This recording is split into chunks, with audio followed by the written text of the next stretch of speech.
Definitely. Yeah. Everybody gets it right on the very first try, every single time. Yeah. Kalare rhymes with safari. Kalare rhymes with safari. That's the way to remember it. I feel like maybe the reason I was thinking Kalare is like partly, I mean, it kind of looks like Kalare, but also like, doesn't that sound kind of like something you'd hear at like an Irish music session? Like, it kind of does. That's a Kalare whistle over there, you know, kind of thing. Like, it kind of does. Yeah, a lot of people think it's Irish or Scottish in origin. Well, it's you're not German. You're not doing yourself any favors playing bagpipes with that kind of misconception. I know. I'm really, really perpetuating that stereotype. But yeah, it's German. It's actually another version of Clara, so it makes sense that you'd mispronounce it as Kalare. So Kalare, and then so why a German first name? Is your family recently come here from Germany, or is it far enough back, but you still have some? Nope. My last name's German too, Eberting. But I think our main ancestry is Danish and English. Gotcha. So I don't know when Germany came into play, but your parents just wanted to reach back and grab that name though from somewhere distant in the past, huh? They actually found it in a baby name book in the basement of the BYU library. Oh, look at that! So that's what happened. That's so fun. You know, like I'm of the right age that I do remember. I remember specifically in elementary school looking through like meanings of names books, pre-internet. Maybe not necessarily pre-internet, but like easily accessible. A kid could get on there and look stuff up. Internet, yeah, exactly. So it's fun to imagine. Like my wife and I are expecting a baby right now, and so we've been thinking about names, and it's just like, man, what would we be doing? We probably would have purchased a large book of baby names, you know, and would have been just to get ideas. Yeah, or visiting libraries, you know, to look at lots of books or something. So then Kalare rhymes with safari. Like, I want to know some stuff about you in general. I want to know, you know, like where you grew up and what your life's been like, and eventually how do bagpipes figure into that? That's a very good question. Well, and just to help you like really get couched, like I want to know like where you grew up and also like where you fit in your family. Are you the oldest or youngest of the siblings, and how much music was there in your childhood home? And let's start there and carry me from there. Sounds good. Yes, I am the oldest of 5 girls, so I was the guinea pig. But I got to help raise the other 4. Yeah. My youngest sister is, I think she's 13. Yeah, she's 13. That's I can relate. I'm also the oldest, and my youngest sibling is just turned 16, so close to the same spread. But yeah, it's been fun to kind of watch the growing up process from the perspective of being an adult, or at least near to being an adult. So I really enjoyed that. I was born in American Fork, but then we lived in Orem in a little duplex that my dad owned until I was 8. In American Fork, huh? Mm-hmm. Does that drive you crazy? Nope, that's what my family says. Yeah, that's the is that an idiom or is that an accent? I'm not sure what that is. I don't know, but that's what my family says. I just don't hear a ton of other people saying it, so I thought it was funny. Yeah.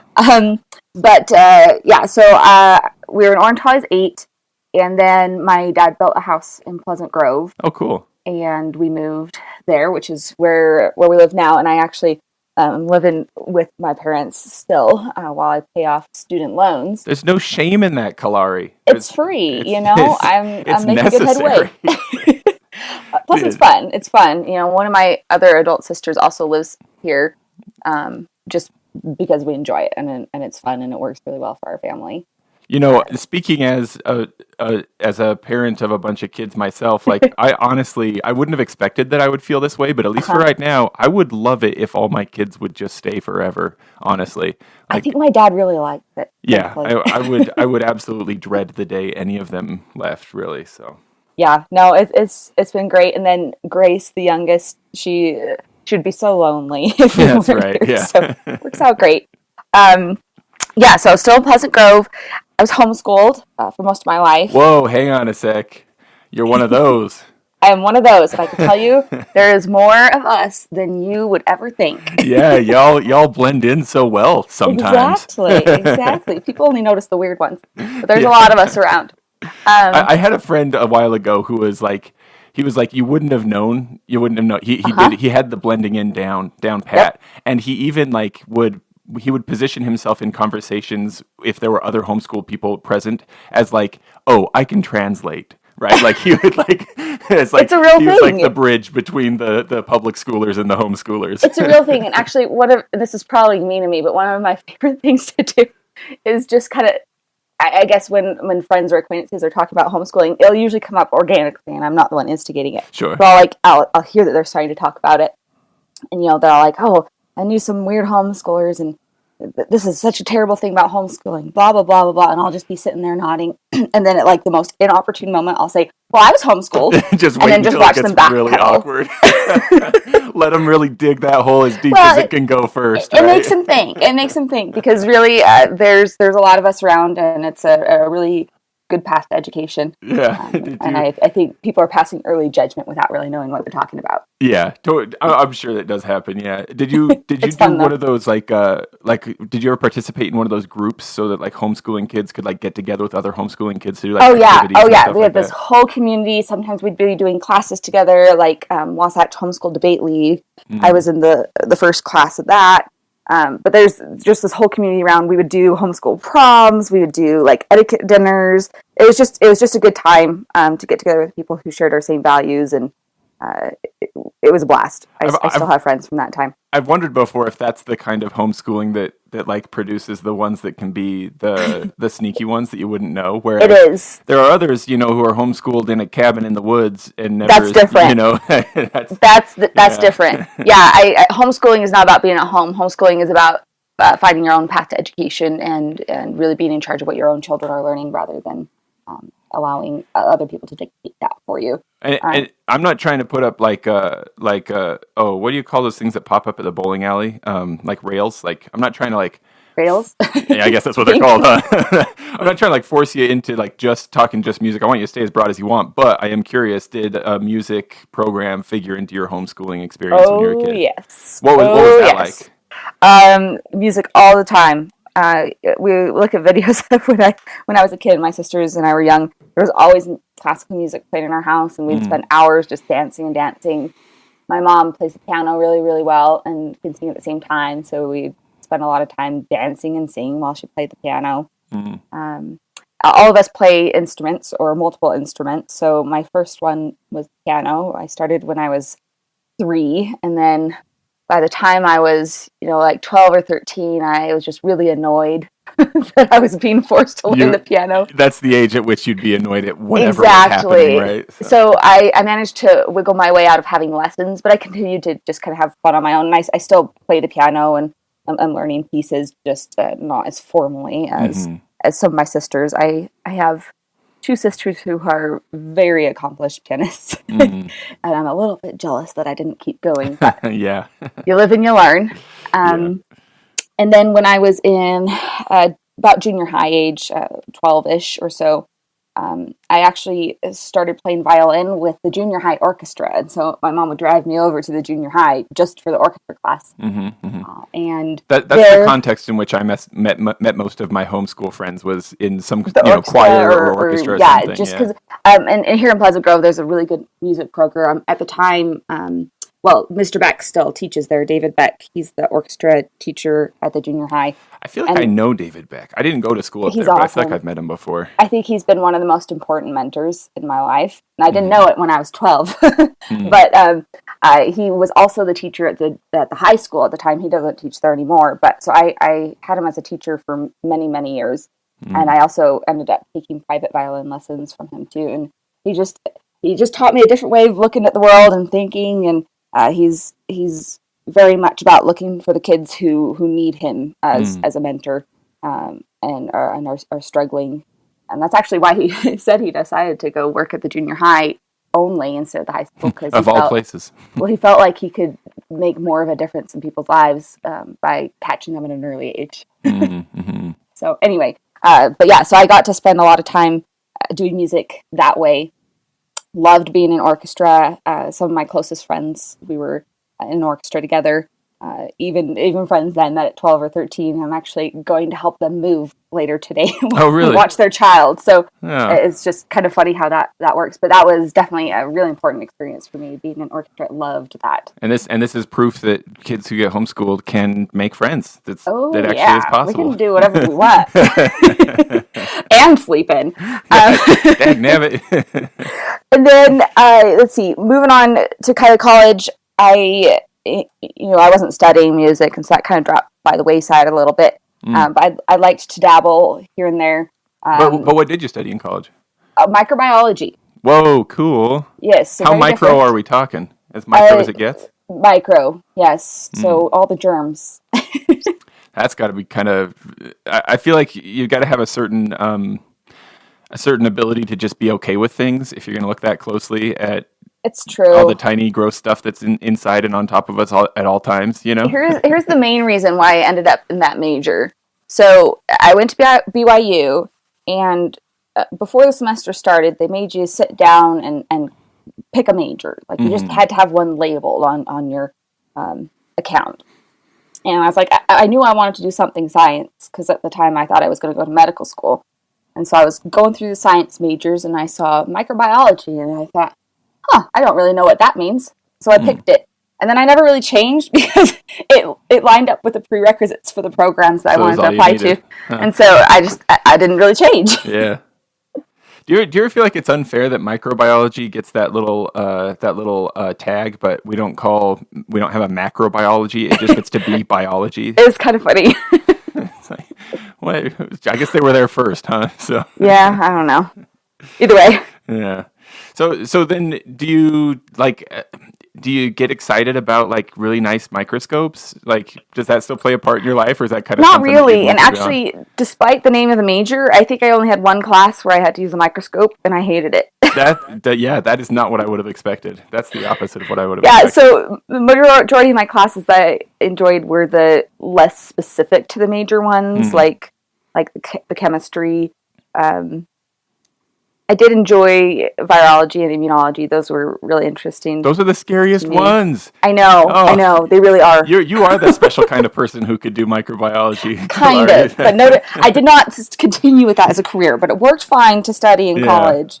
But I didn't enjoy so much the environmental type microbiology, which that's actually a big part of that particular type of study is like the ecology side of things. See, I wasn't really into that. That's so funny because, like, for me personally, I'd be like, I'm comfortable like digging through the mud in some ponds up in the mountains to like figure out what kind of stuff is in there. It comes to like virology, I just want to pretend like that doesn't exist. That just freaks me out too much. It was a little terrifying. Yeah, it's part of what makes it interesting, though, huh?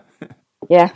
Do you feel like, does that affect you maybe when you're playing your bagpipes? Do you think you're more likely to like clean your blow stock out than most pipers, maybe just because you're aware of what might be going on in there? At first I was, but I think I've managed to blend in with the crowd and just ignore it at this point. And actually it's made it a lot more fun. I just kind of wipe it off with my sleeve once in a while. That's all that. If the art form has existed for this many generations, we haven't all died out. That must be okay. It must be fine. Yeah. So I've somehow managed to get around that. That's funny. Now, is college a thing? I feel like, didn't you say you were really busy when I first contacted you to do this yes. interview? Weren't you like doing finals and stuff? Not quite. I actually just graduated from my doctorate program last Friday. Dang, way to go. So that's what's been going on for the last couple of years. Doctorate in what then? It's called a doctorate of medical science. It's not a medical doctor. It's actually an extension of the degree I got as a physician assistant, which was my master's degree. Gotcha. And I emphasized my doctorate in health professions education, so I could open the door to becoming faculty at a program eventually if I want to get out of the clinic. Gotcha. I was also doing a part-time academic residency at the program that I graduated from, where I was kind of part-time faculty. So I was doing those both simultaneously, and it was very busy. Yeah, I bet. Sounds busy. So are you feeling like just like your days are huge and endless and empty now? It's a little intimidating. Yeah. It's only been a week, and I spent some of those empty days helping, again, my friend move, so it was pretty busy. I haven't had it quite open in front of me yet. Yeah. Although I am looking for, maybe part-time job to fill up those empty days just to keep myself busy, but we'll see what happens. Yeah. So, the experience of, like now having a doctorate, does it make you, should we be referring to you as Dr. Kalare at bagpipe practice now? I mean, you can if you want. Okay. I won't complain. Let it be known. You earned it. You worked hard for that. I just go by Kalare. And where we run into the problem with that is I am a physician assistant, and so I cannot be referred to as a doctor at work. But so you can be a pipe band. So I can be a pipe band. If you want to do it, I will accept it. Okay. Garden Valley Pipe Band, listen up. This is Dr. Kalare from here on out. Yes. There we go. That's me. So then why bagpipes? Like looking back now, were you as a very young child into like Irish step dance or something? Like where did the seeds start to get planted to get you there? Well, when I was little, when we were living in Orem, we would always go to the Provo 4th of July parade for Freedom Festival. Big one, yeah. Yeah, big one. Really crowded. My favorite part, well, besides the jets flying over, that was definitely my favorite part. But the second favorite part was always when the bagpipe bands would come by. I thought it was so cool. Do you consider yourself a thrill seeker, Kalare? Safe thrills. Safe thrills. Because it's just striking me that if you, as a small child, your favorite part was the jets flying over and the bagpipes, and you thought virology was so cool, I just am starting to think like this is a punk rock girl that I'm talking to here. Like you do. I'm a fairly cautious person, so I don't know if thrill seeker is the right word, but there are a few kind of odd ones out, like jets that I really like. I don't know that I think I would take an opportunity to ride in an F-15 or F-16 sort of deal, but I mostly just like looking at them. I see. So maybe not jump out of one, but ride in one perhaps, if you trusted the pilot. Potentially. Yeah. I just, when those big jets fly really low over the stadium or whatever, you just kind of feel it vibrating in your sternum. Right. So cool. Kind of a similar experience to the bagpipes, I guess. Yeah, and so I think that must be related. Anyway, so I always enjoyed that. The parades never once occurred to me that that's something I could do. Yeah. And then, fast forward 20 years or so, Dune comes out. The movie Dune. Really? Have you seen it? Can you believe I haven't seen it yet? I've listened to the soundtrack, though. It's good. Okay, well, you heard the soundtrack, and so I really enjoyed the movie itself. I thought it was really well done. I have every intention of seeing it. I just, I keep falling asleep. See it on a big screen. Like, every day I fall asleep. Oh, yeah, it's a long one. You got to be committed. But at least you know the soundtrack. Yeah. But I was really surprised when halfway through the movie, this guy with a bagpipe started playing. Like full on the screen. It was part of the movie. This is cool. Is Dune our new Braveheart? Because after Braveheart came out, there was a huge surge of people playing bagpipes. I wonder if Dune will have a similar surge. I haven't heard really anybody else. You may be the only one. Talk about it, but I think it should be. Anyway, and so the part where the bagpipes playing is probably the coolest theme in the entire movie. Yeah. And so I got home and I was like listening to it over and over and over again because it was just really, really cool. Mm-hmm. And then I thought, wait a minute. I just graduated from PA school, and at this point, I wasn't in the doctorate program or doing the residency, so I thought I was not busy. And so I was like, wait a minute. I need a new hobby. I wonder if I could learn how to play the bagpipe. And so I got on my computer, and I Googled free bagpipe lessons in Pleasant Grove, and guess what popped up? There we go. That's the Garden Valley Pipe Band. That's all right. I just knew in my gut that there had to be somebody teaching for free. Oh, yeah. I don't know why, but I just knew that. And so... it.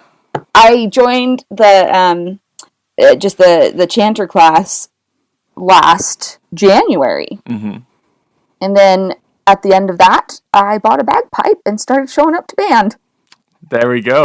And the rest is history. History. And will be soon as well. History in the making. Yeah, history in the making. That's super cool. And I appreciate, like, I feel like I can see this attitude of, like, I can do what I want and sleep in, right? Yes. Like, wait a minute. Seriously. Hey, bagpipes. And then also thinking you're not busy when you're about to launch into the busiest time any human could ever experience. Yes. Well, it actually kept me sane to go to band practice most weeks. So I think it was good that I started at that point. Yeah, especially because it's a lot of work to figure out how to play bagpipe. I've never encountered this before. Every instrument I've picked up, easy. I can figure it out. This is a totally different beast. Yeah, it's probably like kind of self-deprecating to a degree, like for all of us, like for me to say this, like it's probably like somewhat disrespectful or flippant, but like I have often told people who have asked me, like, is it hard to learn bagpipes? I often tell them, like, it's a physical challenge. It is so hard. Maybe more than a musical one, honestly, at least at first, really? Like there's a big hurdle in that way. I've got the music part down. It's the physical part, and maintaining steady pressure and not running out of breath and really not falling over and passing out. Have you, let's see, so I'm just trying to think, since January, has the band done the Provo Parade yet? We did it last year. We did do it last year. That was my ultimate goal in joining with the band, is I wanted to be in that parade, and I felt so cool. Yeah. I was mostly just droning. Sure. Because I couldn't really get much else out at that point, and I was totally out of breath because it's a really long parade and it was really hot. It was very long. But I looked really cool. Yeah, no doubt. That's the funny thing, that like parades can get, like I've been doing parades for like 20 years now, and they can get very tedious, and like you don't really want to do them. It's kind of like the job portion of playing your bagpipes, like you do it so the band can get some money and stuff. But the 4th of July parade, in spite of being the hottest and longest of them all, because it's so huge, like the crowd is huge and there's a lot of stuff going on. It's so hyped. I always look forward to it. It's still my favorite parade for sure. Unfortunately, we're not doing that one this year, it appears. So I was a little disappointed, but the other ones are okay. I'm still fresh. So. Yeah, they're still a lot of fun, and I don't at all mean to say that other parades aren't worth doing. They all end up being fun. It's like a lot of things. You don't want to do it until you get there, and then you're so glad you did it. So. Exactly, especially if you do it all the time. Yeah. So then, like, how does your other music experience interact with bagpiping? Like, I'm curious to know, just because, like, it's been a long time for me since that was fresh, So, like, what is it like right now? What is your experience? Is the bagpipe just the weirdest thing in the world, or do parts of it start to make sense, though, in different ways? Are there connections happening between this and your violin training, etc.? The music part makes sense to me. It's the mechanical part that I'm still figuring out. Yeah. And luckily, Steve Pulley is around to help me with that part, because he knows the ins and outs and adjusts everything for me. And helping me with Steve's that. Awesome, yeah. Yeah, he's great. But I think the most, the part of my previous musical training that translated the most was rhythm. Just because I already had a very solid foundation in rhythm, and also note reading. And I think if that hadn't been the case, I would not be starting from a very firm foundation for bagpipes. And I've noticed in the class, because I've helped teach it a few times now. That's kind of fun. I can pretend I know what I'm doing. But the students who already have a little bit of a musical background, they're much more likely to be successful. Yes. Versus the ones who come in thinking they don't need to know rhythm, they don't need to know how to read notes, they're just going to figure it out. And I think that is an incorrect philosophy that a lot of pipers have, that I've noticed, and I was a little surprised about that. But I think we do need to be emphasizing more. We need to know how to read rhythms. We need to know how to read the notes so we can be playing correctly. I think you're right, and I think you noticed it pretty quickly. I've noticed, so like the way that our class is set up, it's like in this one big room. At least lately, it's been this one big room, and we'll have a table in the corner for kind of the beginners, a table in the corner for the people who are kind of halfway through, and a table in the corner for people who are more advanced, you might say. It's a little chaotic. It's a little chaotic, yes. But it's fun. As I've been sitting at one of the other tables, I have noticed more than once, just out the corner of my eye, you doing a lot of good like rhythm clapping exercises and stuff like that, like really focusing on that with the beginners. And that is probably very, very helpful. Yeah, I think, honestly, I was thinking of maybe mentioning this. I wonder if it might be helpful to have a rhythm and note reading class that's maybe a few weeks prior to starting the actual chanter class, because so many of those students are just not getting it because they're behind. The students already have that foundation. So I've been thinking about how that could happen. That's a really good idea. Yeah, definitely. So like the way that we laid the book out kind of just assumes that you already know rhythm and notes before coming to it. That would be, I can imagine that being very helpful, especially because the way the book is laid out is it's supposed to be in these 12-week chunks. It's kind of like, if you're not keeping up with that, you just kind of have to come back and do it again the next semester. Yeah. Like, there's not really a good way, and that's because the way it used to be, the way when we first started the class, we didn't have a book or anything. It was just like, anybody who wants to learn, show up, and we'll take you where you are. And it was like, especially when you ended up with 3 people there to teach and 40 people there to learn. Oh, and it was like, who already knows, what, how do you divide that thing up? So maybe we've gone from extreme chaos to less chaos, but we need more structure, even a little more. I think a couple weeks of just rhythm in addition to the structure. Yeah. Yeah, that's a very good idea. I'm taking notes here on what to email the board about after. Well, I'm wondering if this is even something we set up with YouTube videos or just a web page or something, and that would be a requirement before starting class. That's a really good idea. They're signed up, yeah, and then they need to have completed these steps first, so at least they have an idea of what we're talking about. That's an excellent way to do it. That's a really good idea, man. I am pretty smart. That's a really good idea. You homeschool kids, you come up with good ideas. All right, and we sleep in. And you sleep in, dagnabbit. Okay, this is a really good idea. Let's email a little bit about this afterward. Let's see. Okay, so back to you though. What do you currently maintain any other hobbies, or are you so busy? Have you been so busy with work and school that bagpipes is all there's room for? Well, I've been trying, as I've been nearing the end of my program, I've been trying to kind of bring out my old hobbies so that I'm not, just left hanging after graduation. So I'm learning some new piano pieces to play with my youngest sister. She does the cello, and she's really good at cool. the cello and really good at the piano. Like, she's just much more dedicated than I ever was. But anyway, so she can play a lot of the fun cello pieces, like from the piano guys, and I'm kind of fumbling my way through the accompaniment, and so we have a lot of fun jamming that way. I've also recently become mother to 3 goldfish. And they're the 99-cent goldfish, which you think, that's a cheap, easy hobby. I had no clue what I was getting into. This has turned into a several $100 investment. Got a big old tank set up in my room, learning all about the nitrogen cycle and how to keep the tank balanced. I have this whole box of chemicals to use. I had no idea. I thought these fish were 99 cents. I think it's by design. Like, there's some sort of like secret goldfish cabal. They're like, okay, the way we get people into this whole crazy thing is we're going to make the goldfish artificially cheap, like so cheap. It's true. Well, it turns out goldfish are not beginner fish. Like, if you're going to start getting into fish keeping, you're not supposed to start with goldfish. Huh. I didn't know that until it was too late. Yeah, it's like the classic. I've jumped to intermediate. So it's not. So you're not doing like a simple glass bowl kind of thing. No, you're not supposed to keep goldfish in a bowl. Who would have thought? Sesame Street has lied to me.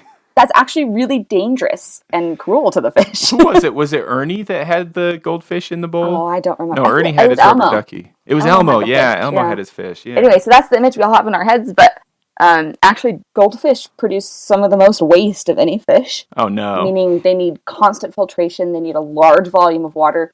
You're supposed to have 10 gallons per fish. Unfortunately, I didn't know that, and I have a 10-gallon tank and 3 fish, so we're going to be upgrading soon. But it's a lot of maintenance to keep the ammonia, nitrates levels. This must be a part of like why the death of a goldfish being flushed down the toilet feels like such a ubiquitous experience. Because none of us have any idea how to take care of a goldfish. Huh. And all of our parents think, I'll get the kid a goldfish. That's easy. He can't screw that up, kind of thing. Indeed. Wow. Anyway, have you named them? Do you have names for your goldfish? Yes. So the first 2 are Toby and Kelto. My dad came up with those names. Yeah. There's no particular reason. And then the third one was actually given to me by a friend for graduation.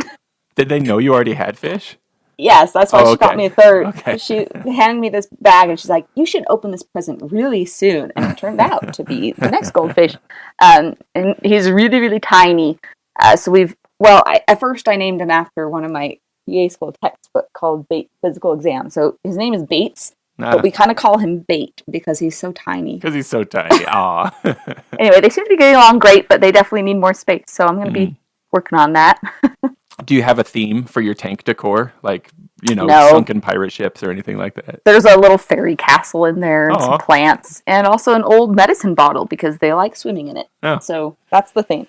It'll make a serious fish keeper cringe to know this, but when I was a kid, my little brother had a small tank that he put some betta fish in, and he thought he had a little statue of Gollum, and he thought that would be a really great tank decoration, and it really was. It looked awesome, but it wasn't meant to be submerged in water. Oh dear! And so over time, the outside layer of it started to like chip and wear away, and it looked just increasingly, it started out looking kind of terrifying.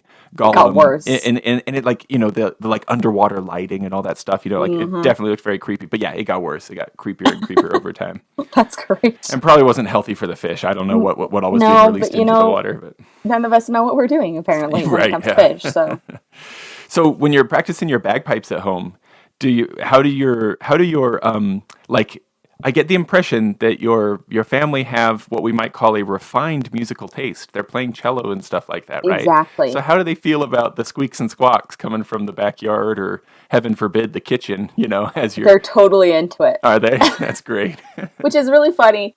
But no, they think it's awesome. At first, I was practicing my bagpipe inside because it was, that didn't have another option. Yeah.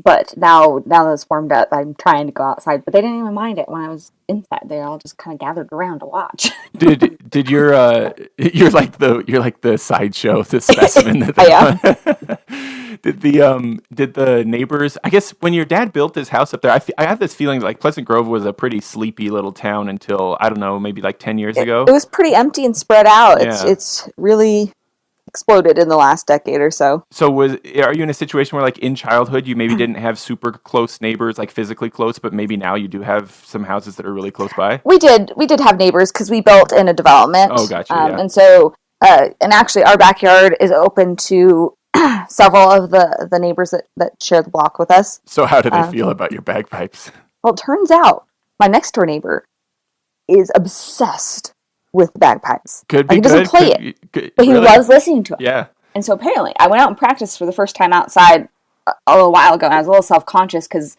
I got to practice. Yep. I knew I wasn't very good, although neighbors won't know that because they don't know. They don't. That's right. Know the ins and outs. That's the security blanket. Yeah. But I was a little self-conscious, but it turns out my neighbor was outside, and his wife told my parents, but. He went in and he's like, "Did you hear that? Did you hear that?" And so I at least know when I go outside that Matt Pentalute will appreciate what I'm doing. So at least as far as Matt's concerned, like, his property value just went up because there's a built-in bagpiper. Exactly. I don't know how the others feel, but they're going to have to put up with it because that's what's happening. Yeah. In the 10 or 12 years that we've had the house that we live in now, the house next door has changed owners. I think we're on the 4th now, and I don't know to what degree that's my fault, but I wonder. I wonder sometimes. You got to practice. Yeah, got to do it. So, and so I was going to ask you who enjoys listening to you practicing, but that pretty well answers it. Your neighbor and your family, at least as far as you're a curiosity, right? as far as I know, that's what's happening. Does your family ever do you guys get? Do y'all listen to the chieftains a lot? Like, is Celtic music a thing at home? Like trad? Nope. Not. That's surprising. Not at all. Huh? You just really watched Dune and went for it. I watched Dune and I went for it. That's great. That's great. So, what about your own listening? Like, have you started to discover some pipers or pipe bands that you really like listening to? That you'd get an album of their stuff, kind of thing. Not particular. Pipers necessarily. Honestly, most of the time I just open up YouTube and find a recent competition and just start the playlist. No, there's nothing wrong with that. There's a lot of good stuff on there for sure. Yeah, so that's. I'm sure as my my skills progress, I will find people that I specifically enjoy. But for now, it's more generic. Yeah, just trying to listen to it, get the feel of it. I'm right now in my own piping. I'm spending more time on the mechanics of breathing and the big notes. With maybe a few grace notes in there. I was doing the embellishments a lot at first, but I realized that was complicating things unnecessarily and preventing me from progressing. And so I've kind of knocked out the embellishments. I'm not doing them so much right now on the bagpipe, a little bit on the chanter, but not so much. But I'm focusing on getting really good foundation. And so really I'm just trying to listen and figure out how it all fits together. I used to think really wrongly about that, at least from what I'm understanding now. I used to think that it was like if you were going to play something without the embellishments, you just had to learn it twice by adding in the embellishments later. Nope. So you might as well learn it. But yeah, I'm seeing now how very wrong I was about that. I know. I thought that at first too, and then I was just realizing it was too complicated, and so I resigned myself to being a mediocre piper, and then realized I was actually getting better. Right. Yeah. That's the thing, right?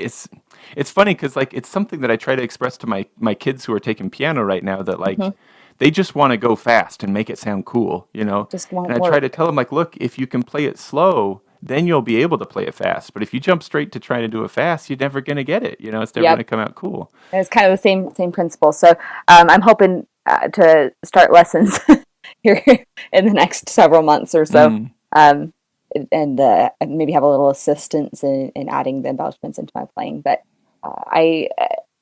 I think you probably know the band's been reading Bagpipe Freedom. Yeah, Finding Bagpipe Freedom. Great book, and it's just re-emphasizing everything that I was thinking in my head, but nobody had actually said. You know, Kalare, I don't know, like, maybe it's just me, right? But I don't know if, like, maybe you do realize, like, there are a lot of things about that feel revolutionary. Like, there's a lot of stuff there that seems so common sense, right? That makes sense to you, right? Mm-hmm. As a musician already who's coming into bagpipes right now. Because we do that with other instruments. That's the approach we take. Exactly. But for me, like, I grew up at a time and in a place where this was like Ivory Tower Dark Wizards information, you know, like there was it was just shrouded in mystery, and like you would hand your reeds to the pipe major and somehow they'd give them back to you fixed, you know, like there was just so much I don't know what exactly, like mythology around like the magic ways of the bagpipe, and either you got it or you don't, and all kinds of stuff like that. Exactly. You know? It's a good time, though. I think that's a beautiful thing. It's if we want the art form to flourish and grow, we need it to be. It's got to be foundation. You got to start with foundation, which apparently we didn't really start with foundation for most of us. No, indeed. Many of us discover the foundation many years later. Yep. if ever. So do you feel like have there been any like surprise things, like aha or just like wow, that's so weird, things that have stood out to you as you've been going on this piping journey? I think the most aha moment was when I finally got, this is embarrassingly recent, when I finally got my chanter reed and my drone reeds adjusted correctly, and I could just play. Oh yeah, that like calibrated in so the pressure. For the last year, I've been fighting and fighting and fighting, trying to find the right chanter reed that's the right strength for me, because I have weak lungs apparently. But recently, in the last few months, everything has just kind of fallen into place with this particular reed, which is a very easy strength, and so eventually that's going to need to change. But I've been able to just play and go to band and really enjoy it, instead of go to band and kind of dread the workout I'm about to get. That's so important. You gotta, right? Like, what if you never got to enjoy it? Like, how long are you going to keep doing something? It wouldn't have lasted. Right? Yeah. But yeah, no, I'm starting to have fun now. Hello, friends. Just a quick note to make you aware, this podcast is something that I love doing, and I will keep doing it no matter what. But if you want to send me money, I won't say a nay. The easiest way to do that is through Patreon. Just go to patreon.com/DroningOnPodcast. We do regular drawings for bagpipey albums, books, sheet music, and more, including Droning On swag. All patrons are in the figurative hat from whence the names of winners are drawn, and there are other benefits to members as well. They're all listed there at patreon.com/DroningOnPodcast. And speaking of swag, another way to support the show is to buy cool stuff from my little online shop, bagpipeswag.com. There you can find Droning On stuff, as well as other pipey and drummy things that my friends and I make. And if you feel so inclined, I genuinely invite you to follow the show on Facebook. It's super fun to have a way to interact over there, to discuss past episodes, and I also like to bounce ideas off of you, my friends, ask you for input on upcoming interviews, that kind of stuff. I'd like to invite you to join in on virtual book clubs and probably lots of other cool stuff that I just haven't even thought of yet as of this recording. It's easy to find. Just get on Facebook and search Droning On Podcast. And if Instagram is more your jam, we're also on there at droning.on.podcast. You can also email the show at thedroningonpodcast@gmail.com. And links to these sites, social media accounts, and more are in the show notes. Leaving the show a positive rating and review helps others to find it, so feel free to do that. And thank you again for listening, you cool human you. And I can. That's good, though. That's another one of those things that, like, when I was learning, I thought, like, the impression was that the best way to play was the hardest reeds. Like, that they would have the best sound, and that you were a real piper if you could blast through, 2 2x4s lashed together with a leather strap kind of thing, And it was actually, I'm trying to remember now, did you get to meet Zach Lees before he passed away, or did you No, come to the I band joined after? later. So this was the big like he was a really good piper, playing at like top level, like so good. And one time I was struggling with my pipes. He and I were doing a gig, just the two of us, and we were taking turns to make it through we were going to play for several hours. Oh gosh. And I was having a hard time with my pipes. And he's like, dude, just play mine. And so I just grabbed his pipes, and they were just smooth as butter, Perfectly like balanced. the easiest things to play. It was like playing a practice chanter. And I was like, wait a minute. I thought a really good piper would play a really difficult set of pipes, right? How is this really good piper easy. playing the really easy pipes? That was a big eye-opener for me, for sure. Yeah. So don't feel bad about playing an easy strength reed, Oh, Kalare. no. Now that I'm having fun, I will take the easy. Yeah, I think maybe a lot of us ought to actually go to easy instead of telling ourselves that we're better for playing hards. Well, it's allowing me to focus more on fingering technique. Yeah, rather than totally. fighting with my pipes. Yeah. Still a long ways to go, but that's been a recent development. Yeah, yeah. So do you feel like you're at a point right now where you already have like some dream tunes, like some songs you really want to learn someday, or is that still coming in the future? You know, is that not something? Well, I really want to learn, I think it's called, is it Steam Train? Oh yeah, it's a great one, yeah. Because I found the music online and I like fingered through it on my practice chanter. It was really, really fun. But I love listening to it on the pipes. Yeah. And I would love to be able to play that really fast. The band has done that before, so I bet we could get them. Really? Yeah, I bet we could get them to resurrect it again, and you could join in. That'd be fun. Yeah. Yeah, that's the top one. I like Itchy Fingers. Oh, that's a great one. Yeah. So some of those kind of other classic ones, but yeah, I'm still building my tune list. Have you already come down with the bagpipe acquisition disease, where you spend a lot of your time just like window shopping bagpipes day in and day out? That was me last year when I was still trying to kind of build my arsenal. Yeah. And when I was looking around for bagpipes, at this point, I've been so busy with school that kind of went to the side. But it's probably good. It's probably I'm good sure for it's your going to bank develop. account. Yeah. Yeah. So I'm still borrowing a kilt from the band, and so soon I'm going to need to start figuring that out. And once I open up the kilt website, then I start thinking accessories, and it just gets a little out of hand. So it's going to happen. Yeah. Well, it's like once you're paying shipping for one kilt, you might as well might you just as well get two kilts? So what about putting pipes together with the other instruments that are played in your household? Have you experimented or thought about experimenting with cello plus pipes kind of stuff or anything like that? We've thought about it. Yeah. The problem is just the balance. Yeah, of course. So it'd have to be maybe recorded separately and then put together, so the bagpipes could be tuned down. So I'm not sure, but I don't know if you've heard the Piano Guys fight song / Amazing Grace mashup. Yeah. It's got the bagpipes in there. Yeah, I've always thought that would be kind of fun to play, but again, I'd have to be like outside, right? Yeah. And then my sisters could be inside playing the rest. Yeah, not my work. It could work, yeah, for sure. You just get to lead, right? That's the nice thing about bagpipes. Sometimes when you're so loud and your tuning is so screwy, you can just be like, all right, well, everybody, follow me. So. Yeah, so I'm not sure how that would work, but we've definitely thought about it. Yeah.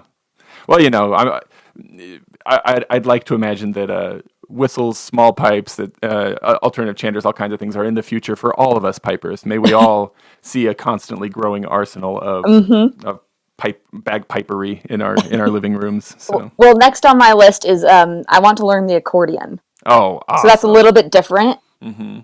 But look, then I'll turn to some of those whistles maybe. Did you know? I don't know if you realize this. Like, I don't have empirical data, but like as far as like just noticing, there is a surprising overlap in the Venn diagram of people who play bagpipes and people who play accordion. Because we're the ones into weird instruments. I think you're right. Yeah, for sure. It makes sense to me that I'd learn the bagpipe and then I'd learn the accordion. Like, that just seems like a natural progression to me.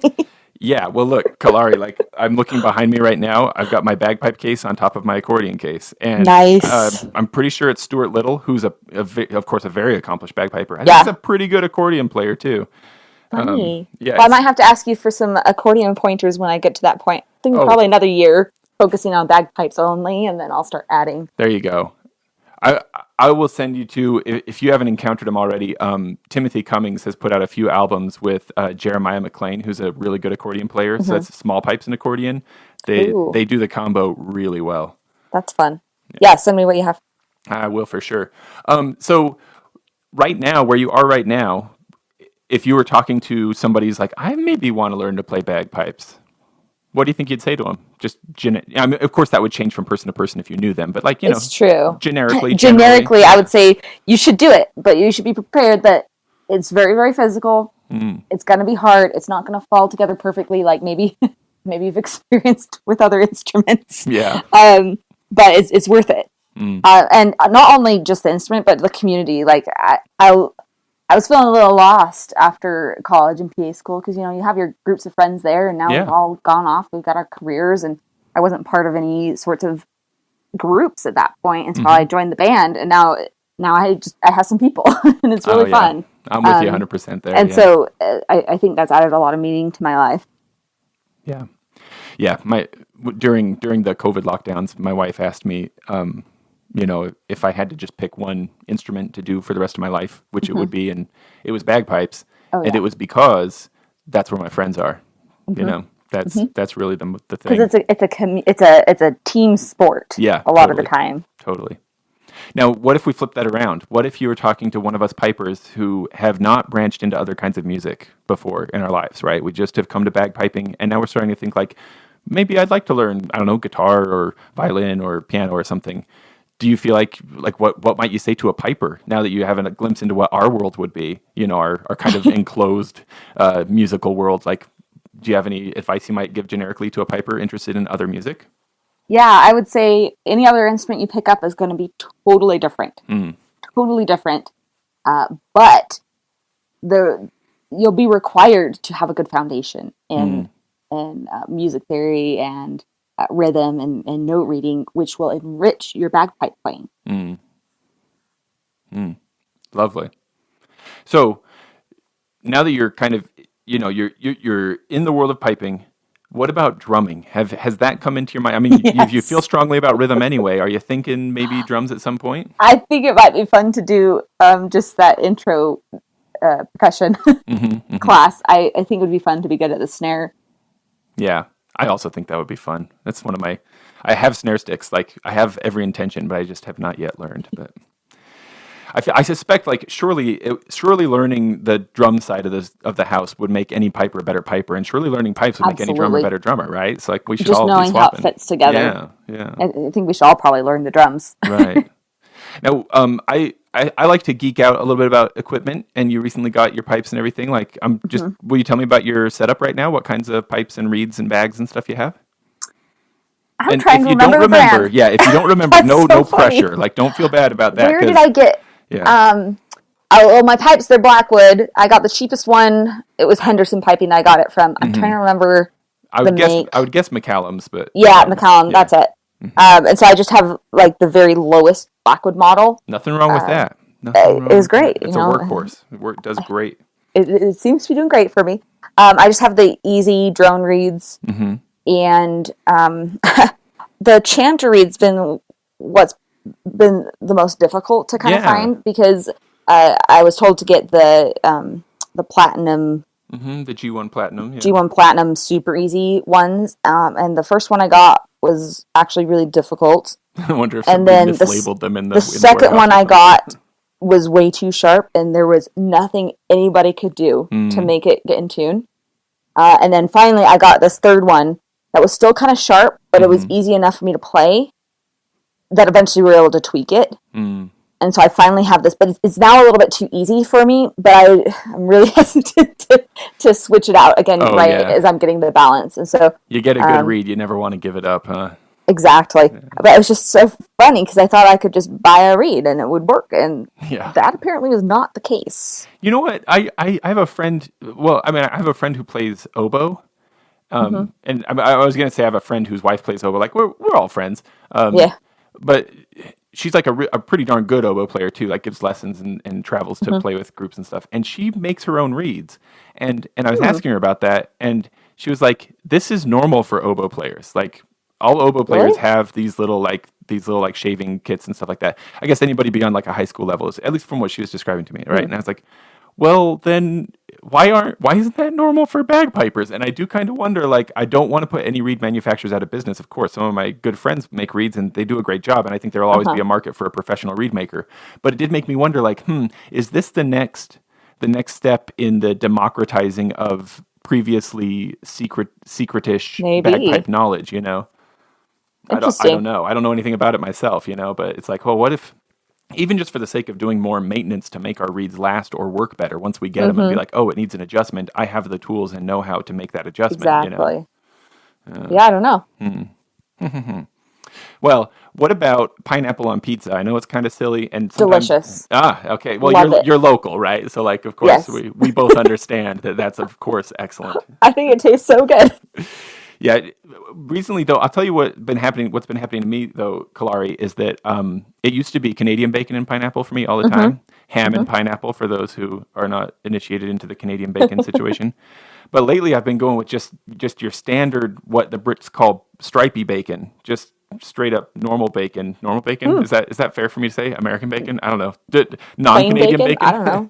Just like crumbled instead. And that sounds really good. I'm digging that for sure. But yeah, the pineapple I think is a necessary addition. Yeah, my favorite is when I throw in some jalapenos too. Like, ooh, I don't know how I'd feel about that. I'm not spicy. That's maybe just me. Person. I think it is just you. Yeah.